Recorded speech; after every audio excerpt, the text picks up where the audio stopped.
ही दोन दृश्य आपण पाहतोय बीड मधली। आज डीपीडीसीची बैठक बीड मध्ये असणार आहे। 11 वाजताची डीपीडीसी बैठकीची वेळ आहे। मात्र त्याआधी सध्या अजित पवार राष्ट्रवादी भवनात आहेत।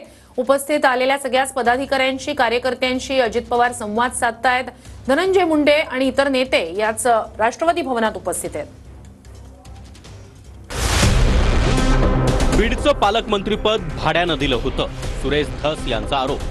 डीपीडीसी मधून 2021-22 मध्ये धनंजय मुंडे पालकमंत्री असताना बोगस बिलं उचलली, धस यांचा आरोप। तर बोगस उचललेली बिले जिल्हा वार्षिक योजना म्हणजे डीपीडीसी सन 2021-2022 अंतर्गत यावेळेस कोण पालकमंत्री होते?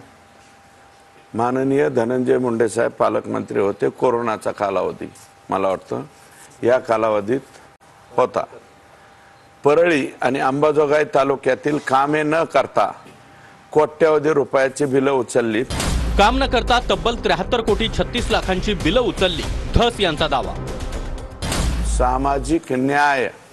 सामाजिक न्याय मंत्र्यांच्या कालावधीत आणि पालकमंत्र्यांच्या कालावधीत 2021 ते 23 या कालावधीत एकट्या अंबाजोगाई सार्वजनिक बांधकाम विभाग मधून 73 कोटी 36 लाख रुपयाची बोगस बिलं उचललेली आहे। या कामांच्या याद्या माझ्याकडे आहेत।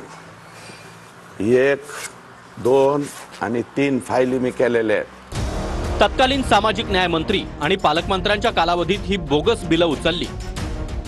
सर्व पुरावे घेऊन अजित पवारांकडे तक्रार करणार, सुरेश धस यांची माहिती। उपमुख्यमंत्री अजित दादाच होते। दादांना ते आम्ही विचारू, दादा मायबाप हे कसं इथलं इथं चौकशी लावतात का वरून चौकशी लावतात बघूया। आणि शिवेंद्र बाबा या खात्याचे मंत्री झालेत आता। आणि सगळ्यात जास्त म्हणजे बरं झालंय